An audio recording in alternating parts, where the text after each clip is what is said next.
Hello students, आज की class में आपका स्वागत है। आज हम प्रेजेंटेशन के कुछ प्रिंसिपल पर बात करेंगे। प्रीवियस क्लास में हमने प्रेजेंटेशन का मीनिंग देख लिया था, क्या होता है प्रेजेंटेशन, उसके हमने ऑब्जेक्टिव्स देख लिए थे और उसकी प्रोसेस देख ली थी। आज हम बात करेंगे प्रेजेंटेशन के प्रिंसिपल्स की। तो चलिए स्टार्ट करते हैं प्रेजेंटेशन के प्रिंसिपल्स। सबसे पहला प्रिंसिपल है,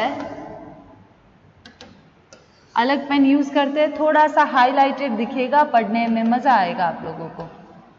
ये वाला ले लेते हैं। चलिए, principle of clarity.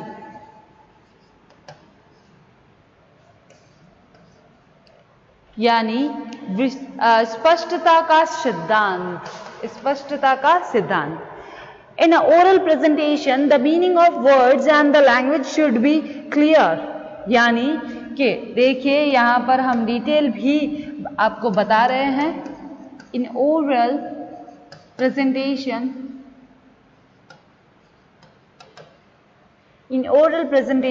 the meaning of the words and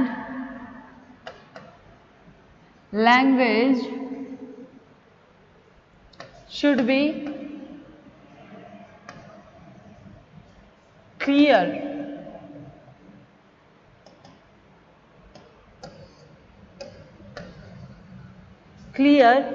So that the audience doesn't misunderstand it. So that the audience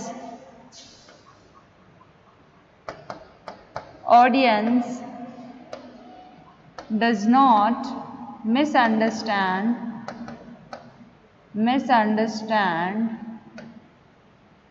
it.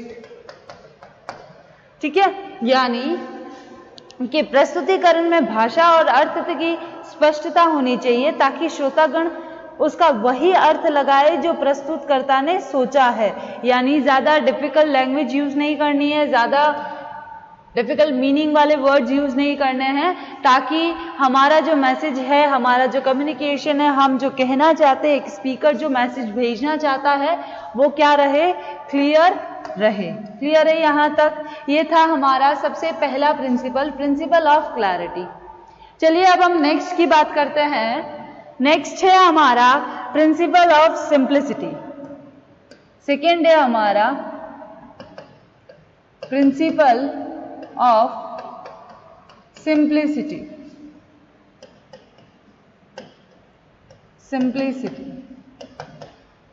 ठीक है, अब ये क्या कहता है कि इसको हिंदी में बोलते हैं सरलता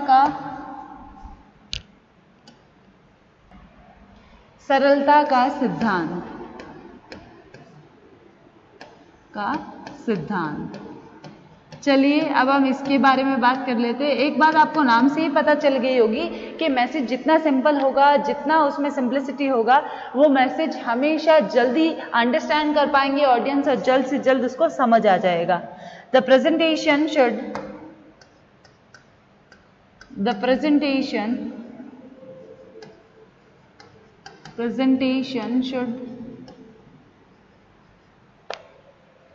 be simple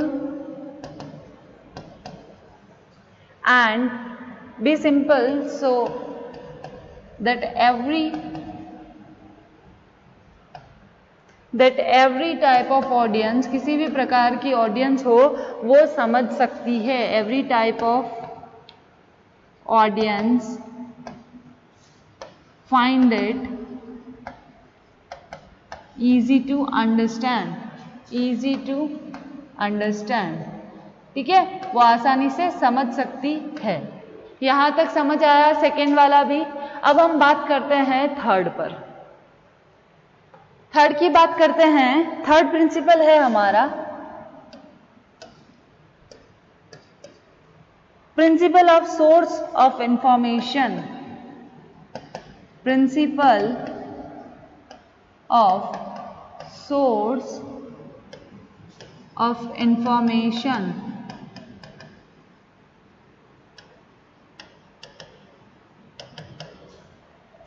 क्लियर है? ठीक है, चलिए अब इसके बारे में देख लेते हैं। ये क्या है वैसे? सूचनाओं के स्रोत का सिद्धांत। Principle of the source of information use in a presentation should B reliable.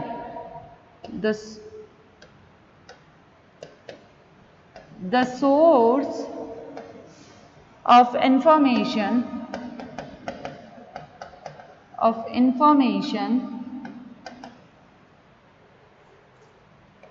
used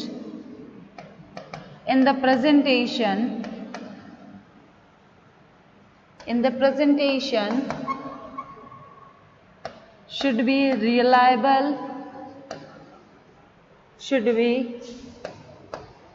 reliable and the audience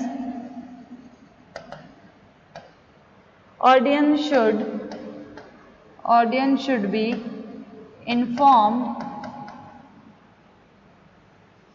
informed about the source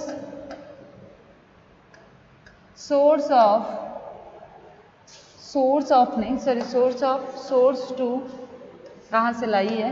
source to increase their confidence.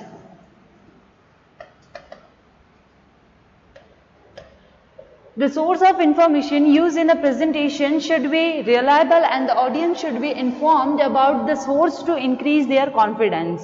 यानी कि सूचनाओं का स्रोत का सिद्धांत, प्रस्तुतिकरण में प्रयोग की जाने वाली सूचनाओं का स्रोत विश्वसनीय होना चाहिए तथा स्रोत के विषय में श्रोताओं को बताया जाना चाहिए ताकि उनका विश्वास और बढ़ सके, और यदि सूचनाएं विश्वसनीय नहीं हुई तो उस पर कोई भी विश्वास नहीं करेगा।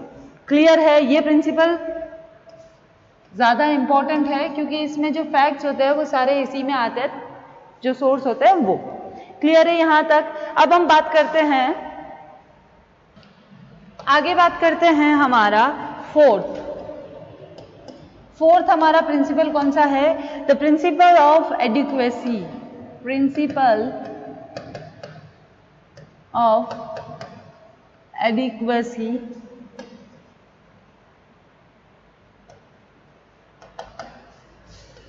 इसका मतलब है प्रिंसिपल पर्याप्तता का सिद्धांत, यानी कि द क्वांटिटेटिव वेटेज एक्सपेंशन। चलिए पहले नोट कर लेते हैं ताकि आपको नोट्स में इजी रहे। The quantity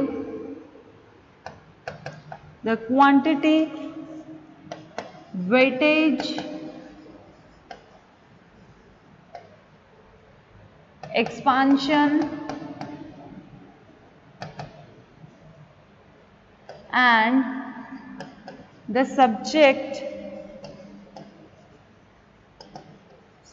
matter should be decided in a wise manner. Matter should be decided in wise manner, यानी कि प्रस्तुतिकरण में विषय सामग्री की मात्रा, भार, विस्तार एवं विषय वस्तु का निर्धारण बहुत ही विवेकपूर्ण ढंग से, बहुत ही सही मैनर से, वाइज मैनर से उसको यूज करना है। अधिक लंबे, विस्तृत और जटिल प्रस्तुतिकरण ऊब पैदा करने वाले या बोझिल सिद्ध होते हैं। सूचनाओं का आधिक्य श्रोताओं की मानसिक क्षमता, चिंतन और कार्य प्रेरणा आदि पर प्रतिकूल प्रभाव डाल सकता है। यानी कि प्रेजेंटेशन दैट आर लेंदी, अगर वो प्रेजेंटेशन लेंदी है तो क्या होगा? ऑडियंस डिफिकल्ट, ऑडियंस बोर हो जाएगी, और ऑडियंस आपकी बात अगर सुन भी रही है तो कंसंट्रेशन के साथ नहीं सुन रही है। इन शॉर्ट, अगर आपकी एडिक्वेसी, पर्याप्तता नहीं है आपके प्रेजेंटेशन में, तो आपका प्रेजेंटेशन प्रेजेंट करने के बावजूद भी किसी के काम योग्य नहीं रहेगा। क्लियर है यहां तक? अब हम बात करते हैं नेक्स्ट फिफ्थ की।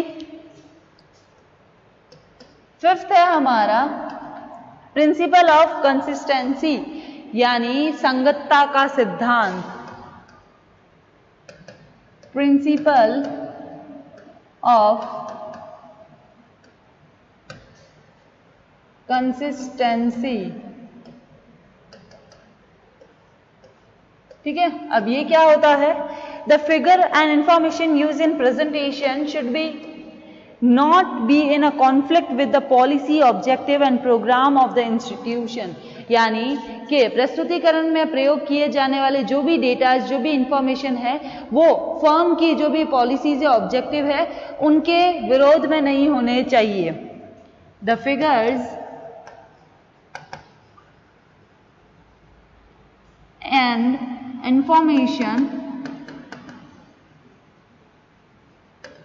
information used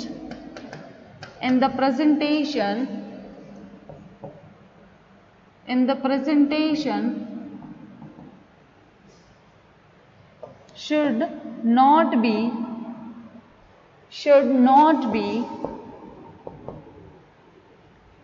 conflict with the policies,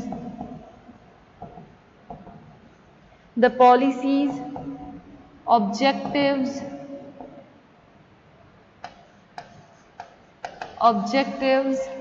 and programs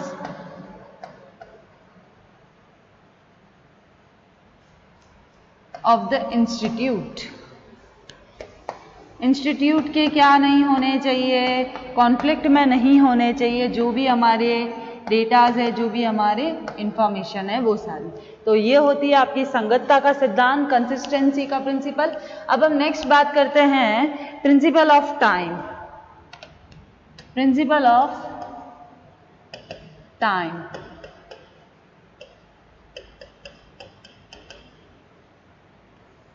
अब हम इस पर बात करते हैं, ये हमारा 6 नंबर पर आता है। चलिए, the presentation should be not take more time than intended. यानी ज्यादा लंबे लंबे प्रेजेंटेशन नहीं देने हैं, not take more time than intended. यानी कि सीमा से अधिक समय नहीं लगाना चाहिए। अगर अधिक समय लगता है तो वो लिसनर पर अच्छा इफेक्ट नहीं डालता है। फिर नेक्स्ट है हमारा, नेक्स्ट प्रिंसिपल है balance between uniformity and adaptability. Balance between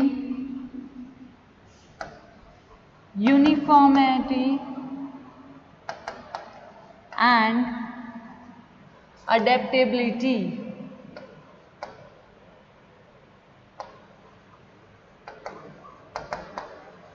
चलिए इसको देख लेते हैं। यानी इसका मतलब है कि एक रूपता और अवसर अनुकूल में संतुलन। एक और यह प्रयास किया जाता है कि प्रस्तुतिकरण में दिए जाने वाले संदेशों में एक रूपता हो।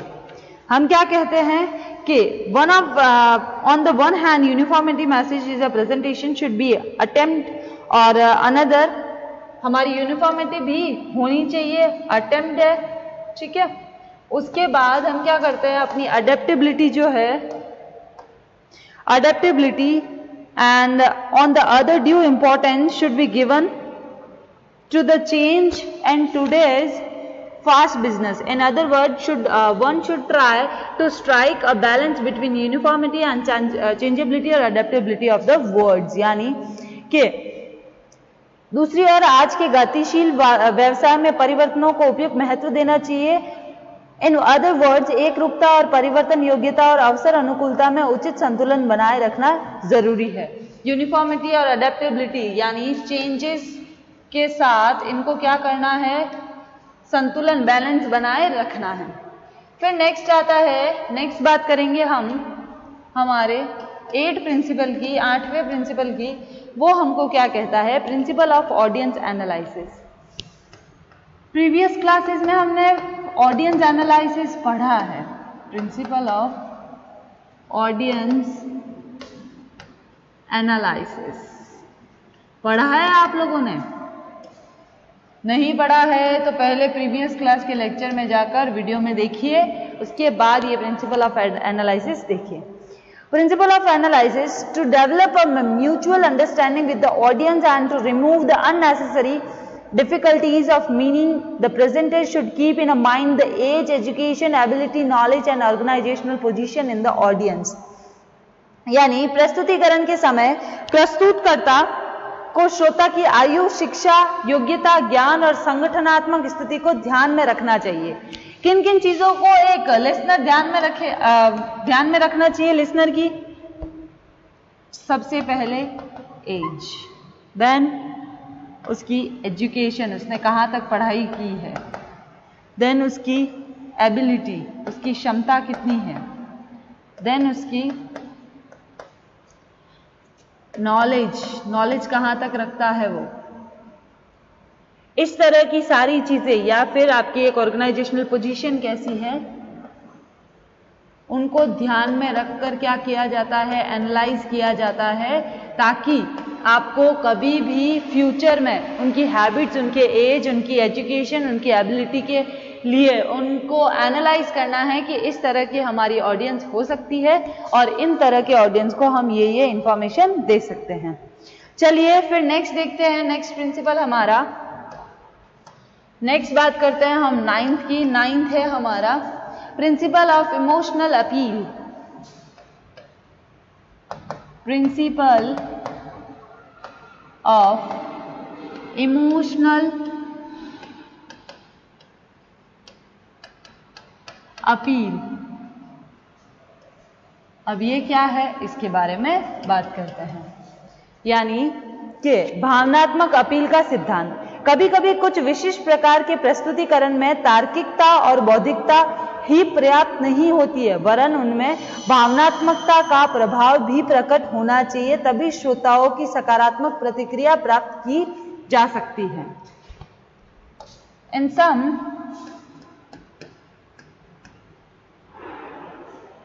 In some presentation, कुछ presentation में, in some presentation there is a lack of logic and intellect, therefore there should be an emotional appeal in a presentation so that a positive response can be taken from the audience.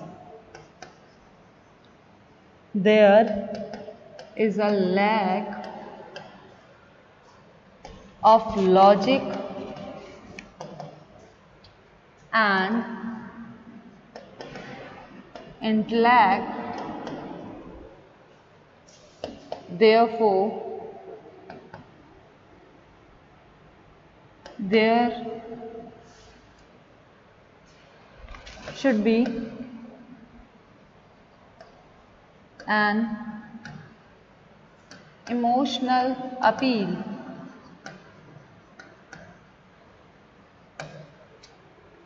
in the presentation.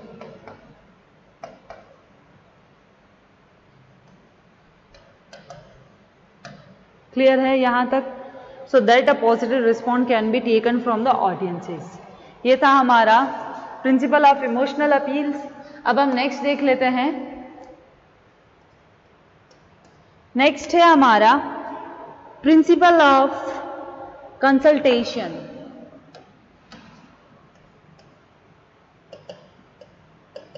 Principle of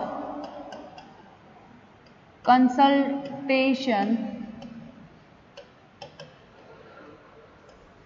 अब ये क्या कहता है उस पर बात करते हैं। चलिए, प्रिंसिपल ऑफ कंसल्टेशन यानी कि परामर्श का सिद्धांत। प्रेजेंटेशन को इफेक्टिव बनाने के लिए स्पीकर बहुत सारे ऐसे व्यक्तियों से या ऐसे नॉलेजेबल पर्सन से एडवाइस कंसल्ट करता है, परामर्श लेता है और इससे कुछ नए सजेशन और नए थॉट्स का नॉलेज बढ़ता है। तो चलिए इसको भी नोट डाउन कर लेते हैं। To make a presentation, to make a presentation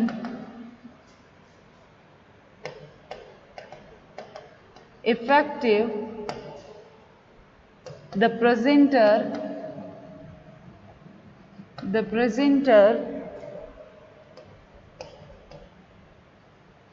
should be presenter should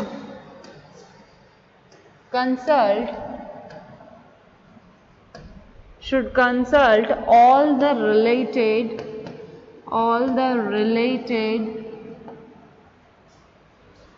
people. This way one can get some new ideas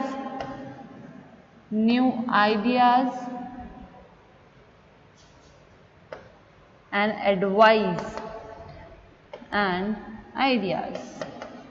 हम नए नए लोगों से मिलेंगे, उन टॉपिक से प्रेजेंटेशन के रिलेटेड अगर लोगों से मिलकर हमने कुछ कंसल्ट किया है तो उससे हमको क्या मिलेगा, कुछ अच्छी एडवाइस और हमारे कुछ नए प्रेजेंटेशन के लिए आइडियाज़ मिल सकते हैं। तो ये हमारे प्रेजेंटेशन के कुछ प्रिंसिपल्स थे। ये देखिए, सबसे पहला था हमारा प्रिंसिपल ऑफ क्लैरिटी, सेकेंड था हमारा प्रिंसिपल ऑफ सिंप्लिसिटी, थर्ड था principle of source of information, fourth था प्रिंसिपल ऑफ एडिक्वेसी, फिफ्थ था प्रिंसिपल ऑफ कंसिस्टेंसी, फिर नेक्स्ट था हमारा principle of time and balance between uniformity and adaptability, फिर next था principle of audience analysis and next था आपका इमोशनल अपील एंड नेक्स्ट है प्रिंसिपल ऑफ कंसल्टेशन। तो इसके आगे भी बहुत सारे प्रिंसिपल्स है प्रेजेंटेशन के, वो हम नेक्स्ट क्लास में कंटिन्यू करेंगे। तो ये हमारे आज के 10 प्रिंसिपल्स थे और इसके आगे 10 और है, यानी टोटल मिलाकर हमारे प्रेजेंटेशन के 20 प्रिंसिपल्स है और उनमें से 10 हमने आज की क्लास में कर लिए, 10 हम नेक्स्ट क्लास में करेंगे। तो आज की क्लास हम यहीं ख़त्म करते हैं।